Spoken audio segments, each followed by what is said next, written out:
Spring arrived in Boston with gentle sunshine. At Amy Davis's house in a quiet suburban neighborhood, tulips and sweet peas swayed in the breeze. The sweet aroma of a cake being finished in the kitchen filled the entire home.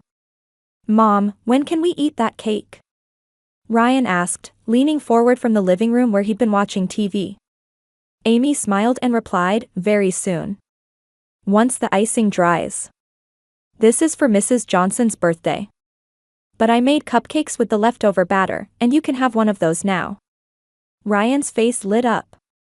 At almost 12 years old, he often struggled at school, but at home he was a bright and obedient child. Despite his learning disability, his intuition for machines was remarkably sharp. Amy placed a cupcake in her son's hand and stroked his head. In her heart, she hoped for the day when his talents would be properly recognized. The ringing telephone broke the peaceful afternoon air. When Amy answered, she heard her sister Olivia's excited voice. "Amy. I have amazing news." "What is it? You sound so excited." "James, he proposed to me." Amy was so surprised she lost her words. Her sister Olivia was a career woman working for a major corporation, and while Amy occasionally heard about her romantic life, this was the first mention of marriage. "Congratulations. When? Where? Tell me everything." Olivia began speaking excitedly. Her fiancé, James Morrison, was the heir to Morrison Automotive, a luxury car dealership chain. He had proposed during dinner at an elegant restaurant. "That's wonderful." Amy sincerely congratulated her. "His father must be delighted." "Yes, he is." And, Olivia's voice took on a slightly tense tone, "Next week, both families are meeting. It's like a formal engagement party." "I see. I'll need to start preparing.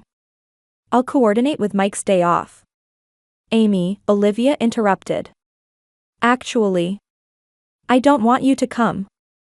Silence hung on the other end of the line. Amy couldn't believe her ears. "What? What do you mean?" "I'm sorry," Olivia's voice grew small. "Your husband is a mechanic, right? He doesn't really fit in with our circles. James's father is very particular about propriety and..." Pain shot through Amy's chest. She was proud of her husband Mike. He ran a small auto repair shop in town, and his skills were well regarded locally. His honesty and diligence were what Amy valued most. "Olivia, how can you say such things? You know how sincere and wonderful Mike is." "I know, but this is the business world. Family connections matter." After hanging up, Amy slumped down at the kitchen table. She couldn't suppress her hurt feelings. She was a former nurse who now ran a small cake business from home. It might be a modest life, but their family was happy. Why would her sister speak that way? The next day, Amy's mother Helen came to visit unexpectedly. Since losing her husband, she had remained active in social circles and valued appearances above all else. "I heard from Olivia," she said, taking a sip of tea in the living room. "A connection with the Morrison family. What a situation this has become." "Situation? Isn't it wonderful news?" "Of course it is. But that family comes from old money. So make sure your stupid son doesn't come, as they'll notice right away." Amy felt a surge of anger. However, she could only remain silent. She knew her mother didn't mean harm, she was just overly concerned with social appearances. Still, she couldn't tolerate hearing her son called stupid. Ryan just has a learning disability. He has special talents. You can say that all you want, but I doubt the Morrisons would understand. They're a family with 3 generations of history, and Robert Morrison is strict about tradition and family honor. Amy looked out the window. In the garden, Mike and Ryan were repairing an old bicycle. Both of them were working diligently, sweat on their foreheads. Her family, her pride. Amy took a deep breath and turned back to her mother. "All right. I'll make sure we don't attend." Helen showed a relieved expression and stood up. "A wise decision. It's for Olivia's sake. She needs this opportunity." After her mother left, Amy continued watching her husband and son in the garden. Her heart was filled with conflicting emotions, wanting her sister's happiness while also wanting to protect her own family. That evening, Amy sighed repeatedly while preparing dinner. The aroma of pot roast filled the kitchen, and though this was usually a time that calmed her heart, her thoughts were filled with her sister's and mother's words. When Mike returned from work, he immediately noticed something was wrong with his wife. "What's the matter?" Mike gently asked while washing his hands. They still had stains of machine oil on them. At first, Amy was going to say it was nothing, but she couldn't lie. She revealed the news of Olivia's engagement and how they were asked not to attend the family meeting. "Because we don't fit in?" Mike frowned but quickly regained his smile. "Don't worry about it, Amy. We have our own happiness." He shrugged and took a beer from the refrigerator. "To be honest, I'm more comfortable dealing with the folks in this town than being nervous around the air of a luxury car dealership." Mike's positive attitude always lightened Amy's heart. His shop, Davis Auto Repair, though small, had earned a solid reputation locally. He was particularly known for diagnosing complex car problems that even the big dealerships couldn't handle. "But Mom said about Ryan that." Amy hesitated. Mike's expression hardened. "What did she say?" "That he's stupid, so don't bring him," Amy said in a small voice. "Because of his learning disability." Mike exhaled deeply. "Ryan is a special child. His mind just works differently, he's not stupid. Just yesterday, he spotted a transmission problem in that 10-year-old Camaro. Even I didn't notice it." At that moment, Ryan came into the kitchen with his homework. "Dad, I don't understand this problem." Mike sat beside his son and patiently began explaining the math problem. Amy watched them, fighting back tears. This scene was her treasure. The next day, Amy wanted to make sure Olivia was truly happy. After closing her cake shop, she decided to visit her sister's apartment. Olivia showed a surprised face when she opened the door but invited her sister in. The interior of the luxury apartment was modern and sophisticated, but somehow seemed to lack human warmth. "What do you want?" Olivia's voice was slightly defensive. "I just came to see you," Amy smiled. "What kind of person is James's father?" Olivia answered with a somewhat tense expression. "Robert Morrison is a strict man. His company has been family operated for 3 generations, and for him, tradition and honor are paramount." "And are you happy?" Amy looked straight into her sister's eyes. "Of course." Olivia answered a bit too emphatically. "James is wonderful, and we're a good match." However, Amy thought she saw a shadow of anxiety in her sister's eyes. As the conversation progressed, Olivia gradually relaxed, showing her engagement ring and talking about wedding plans. On the surface, she seemed happy, but Amy sensed she was hiding something. As Amy was leaving, Olivia suddenly took her hand. "Sis, I'm sorry for saying those things." "Don't worry about it," Amy said gently. "I just want you to be happy." Olivia nodded, but her expression was complex. "The Morrison family has strict rules. I wonder if I can manage well." Those words increased Amy's concern for her sister. 3 days later, Helen visited Amy's house again. This time she was carrying an extra-large newspaper. "Look. There's a feature article on the Morrison family." The newspaper had an article with the headline, "Heir to the Morrison Automotive Empire Announces Engagement." The photo of Robert Morrison showed a man with a stern expression. "This man values propriety above all else," Helen explained enthusiastically. "He's protected the family business for 3 generations. If you ever happen to meet him, hide Mike's occupation." Amy stood up. "I would never do such a thing. Mike's work is respectable. I would never hide it." "But Olivia's future is at stake." Helen raised her voice. "Mike and Ryan are my family. I will never be ashamed of them." That night, Amy confessed everything to her husband. Mike listened quietly but finally said calmly, "I respect your choice. If not attending the meeting is your answer, that's fine. But let me say one thing." He took Amy's hand. I love this job. I take pride in being able to help people. And Ryan is a child with extraordinary talent. We don't need to force him to be normal. Amy looked back into her husband's direct gaze. Her resolve strengthened. To protect Mike and Ryan, she decided not to attend the meeting. Lying in bed, Amy thought about the strict world of the Morrison family and how her sister would live within it. Was Olivia truly satisfied with her choice? And what kind of man was Robert Morrison? Amy fell asleep with anxiety and conflict in her heart. The day of the family meeting arrived. Amy tried to immerse herself in her normal routine to distract from the pain in her chest. Mike returned early from the shop today, and Ryan had also come home from school. She decided to prepare a special dinner for her family. At least tonight, she wanted to savor their happiness. Spaghetti and meatballs with garlic bread, Ryan's favorite. Amy was busy working in the kitchen. And chocolate mousse for dessert. Wow, that's the best! Ryan exclaimed with joy. He began helping to set the table. The preparations for a simple but heartwarming dinner were complete. Mike had just taken a shower to wash away the smell of machine oil.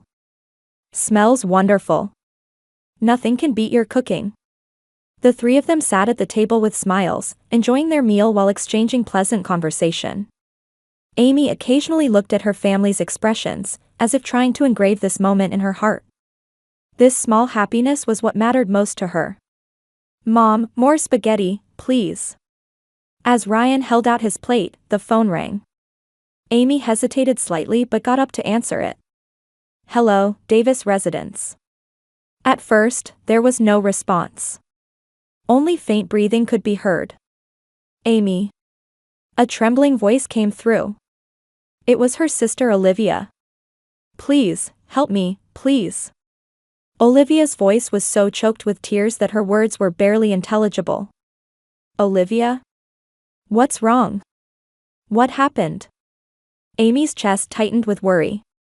At the Morrison house, terrible situation, come, please. Calm down. What happened? Are you hurt? The car, tradition. Robert is furious. Olivia's voice became even more distressed, making it difficult to understand what she was saying. Give me the address. I'll come right away. The phone suddenly disconnected before Olivia could fully communicate the mansion's address. With her chest nearly bursting with anxiety, Amy returned to the dining room. Mike, something terrible has happened. I got a call from Olivia asking for help. She was crying. Mike stood up. What happened?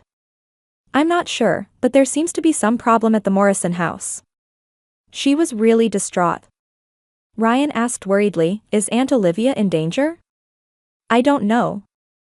But she definitely needs help, Amy decided. I have to go. Mike nodded. Let's go together. I might be able to help. But that family won't welcome us. Still, your sister is in trouble, right? Mike said quietly. Let's go. The three of them quickly got into the car and headed toward the address of the upscale residential area Olivia had mentioned. The scenery outside the car window gradually changed, from modest homes to elegant mansions with expansive grounds. What amazing houses, Ryan said, eyes wide as he looked out the window. Amy's hands were trembling with tension. When they arrived at the Morrison family gate, a uniformed man was standing there. May I help you? He asked with a stern expression. I'm here to see Olivia Davis. I'm her sister. Your name? Amy Davis. This is my husband Mike and our son Ryan. The gatekeeper looked at the three of them suspiciously. I'm sorry, but your names are not on the list. I cannot let you in. Amy felt a surge of urgency. But my sister called me. She was asking for help. She was crying. While the gatekeeper was hesitating, an intercom rang. After a brief conversation, he reluctantly opened the gate. Please proceed to the mansion. The three walked along the long stone-paved path and finally arrived at a massive colonial-style mansion. When the door opened, Amy was surprised to see her mother Helen standing there. Why did you come? Helen whispered hurriedly. Go back. Olivia called me. She was asking for help. You shouldn't have come. Helen looked at the three of them with a confused expression. Especially bringing Mike and Ryan. Mother, Amy said firmly. We are family. We came to help Olivia. Mike politely bowed his head. Excuse the intrusion, Mrs. Davis. Helen heaved a deep sigh and invited the three inside. It's too late now. But please, don't say anything unnecessary. The interior of the mansion was luxurious, with crystal chandeliers hanging from high ceilings and deep red carpets on marble floors. Amy and her family were led to a spacious reception room. A tense atmosphere filled the room. Olivia sat with red, swollen eyes next to her fiancé James. James wore a bewildered expression, and the man who appeared to be his father had a face red with anger. Several people who seemed to be relatives were also seated. Sis. Olivia stood up and rushed over to Amy. You came. Robert Morrison frowned. So this is the rumored older sister. His voice had a clearly contemptuous tone. Amy maintained a dignified attitude despite her nervousness. Hello, Mr. Morrison. I came because my sister seems to be in trouble. Could you please tell me what happened? Olivia spoke up. Sis, something terrible has happened. The Morrison family has a 1937 Rolls-Royce that's been passed down for generations, and for 150 years, there's been a tradition of the bride and groom riding to church in this car. Robert interrupted. That's right. In the Morrison family, riding to church in this car is proof of marriage. Olivia continued, but the car suddenly stopped working. We called a repair shop, but they said they couldn't fix it. Then Robert said. I told them, Robert raised his voice, in the Morrison family, we go to church in this car. Without this tradition, no marriage can be recognized. Today's engagement ceremony is cancelled. Amy was surprised. Her sister's call for help was because of a car breakdown. However, looking at Olivia's expression, she understood how serious this problem was for her. Robert Morrison was saying that if they couldn't maintain this tradition, he wouldn't recognize the marriage itself. Father, please, James spoke up. Perhaps another car. No.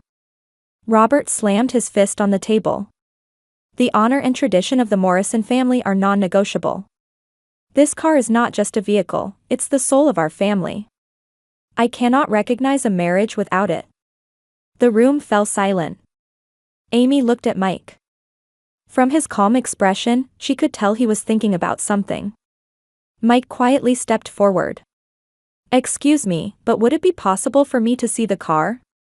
Robert wore a puzzled expression. And you are? Mike Davis. I'm a mechanic. Robert's expression hardened. A mechanic? So you're Olivia's sisters?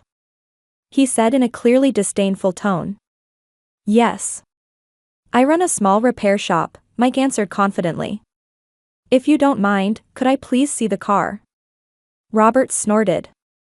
Even professional repair services couldn't handle it. What could a town mechanic possibly do? Father, please, James pleaded desperately. We have no other options. After a long silence, Robert finally nodded reluctantly. Fine. It's futile anyway. The group was led by Robert to a large garage on the estate. Amy placed her hand on Mike's shoulder and quietly asked, Are you sure about this? Mike smiled. Don't worry. I won't know until I see it. Ryan also followed excitedly. Dad, I'll help too. Robert opened the garage door and entered. Inside sat a glossy black 1937 Rolls-Royce Phantom. Its presence was majestic, radiating a timeless beauty. This is the Morrison family treasure, Robert said proudly. But now? His expression clouded. It won't start. Mike approached the car and gazed at it with respect. It's a magnificent vehicle, he said quietly. Thank you for showing it to me. Amy watched her husband's profile and proudly said, Let them handle it. My husband is an excellent mechanic, and my son has a talent for machines. She gave Olivia a small wink. Mike and Ryan immediately began carefully examining the car. Robert Morrison watched their movements with a dubious expression. Amy stood at a distance, clasping her hands in front of her chest.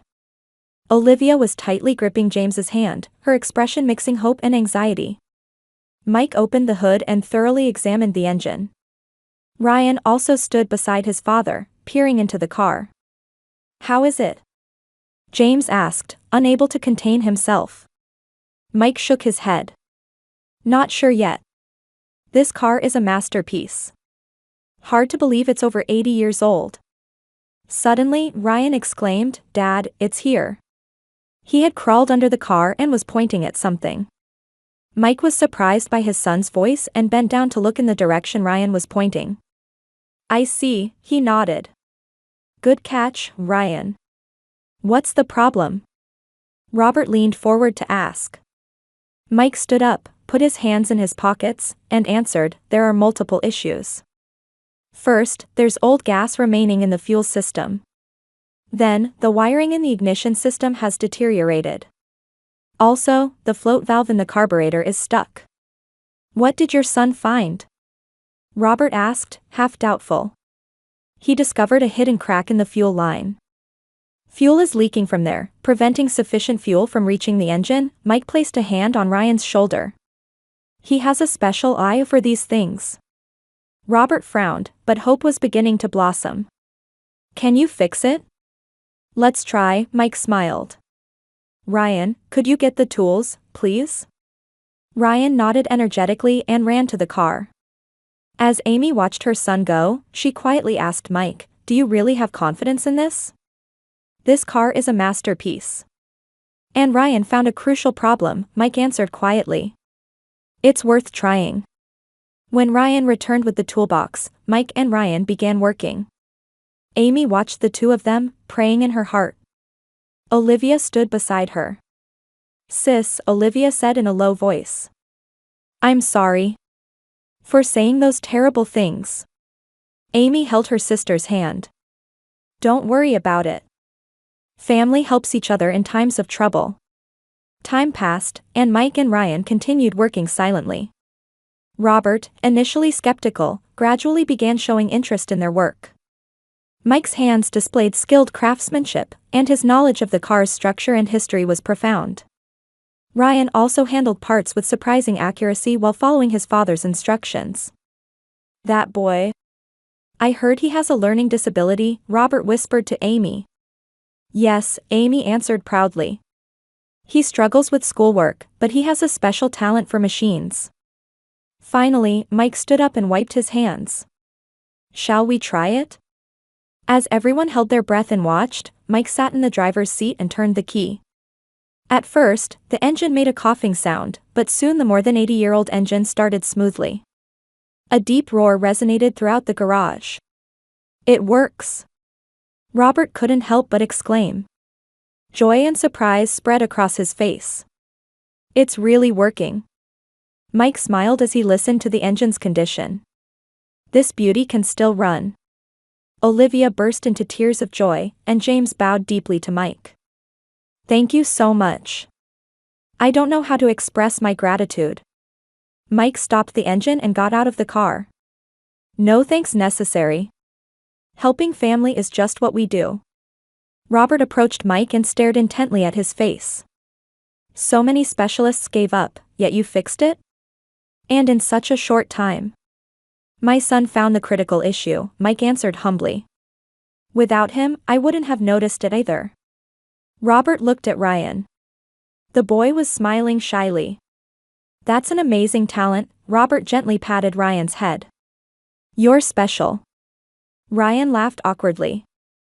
"I just like machines. It's like they talk to me." Robert then once again stared intently at Mike's face. "I feel like I've met you somewhere before." He frowned. "Your face seems familiar." Mike showed a slightly confused expression. "Really?" Robert suddenly had a surprised look. "That's it. 10 years ago, I was in a near-fatal car accident. A passing man saved my life with quick first aid and his knowledge of cars." His voice trembled. I can't forget his face. Could it be you? The room fell silent. Amy looked at Mike in surprise. She remembered hearing about an incident 10 years ago when Mike encountered an accident scene on his way home from work and rescued a severely injured man. After thinking for a moment, Mike quietly answered, "Yes, I left without giving my name back then. I waited until the ambulance arrived and then left. I'm glad I could help." What a coincidence, tears welled up in Robert's eyes. You were the man who saved my life. James placed a hand on his father's shoulder with a surprised expression. Dad, that accident? The benefactor you always talked about. Yes, Robert grabbed Mike's shoulders. Without you, I wouldn't be here today. Back then, you noticed fuel leaking from somewhere in the car and rescued me before it exploded. Then you administered first aid as I lay by the roadside. Mike modestly nodded. I learned first aid from my wife, a former nurse. He looked at Amy. Robert suddenly asked, as if something had occurred to him, "Wait, Davis." Mike Davis, his eyes widened. The designer of the Morrison Special Edition? Why are you a mechanic in a small town? Amy gasped in surprise. She knew her husband had been an engineer working for a luxury car manufacturer, but she hadn't fully understood its significance. Mike hesitated a little before answering, I chose to directly help local people and spend time with my son rather than success in a big corporation. He looked at Ryan. When he was diagnosed with a learning disability, we felt we needed to give him more time and attention. And I personally found that working with my hands, fixing cars, suited me better than the political world of big corporations. Robert was silent for a long time. Tears welled in his eyes, and his stern expression softened. The man who saved my life and a respected engineer, he bowed deeply to Mike. The person who taught me that humanity and talent matter more than status and titles was you all along. Olivia hugged her sister. I'm sorry, sis. I didn't know anything. Amy hugged her sister back. Of course you didn't know. Mike doesn't talk much about his past. He just lives in the present.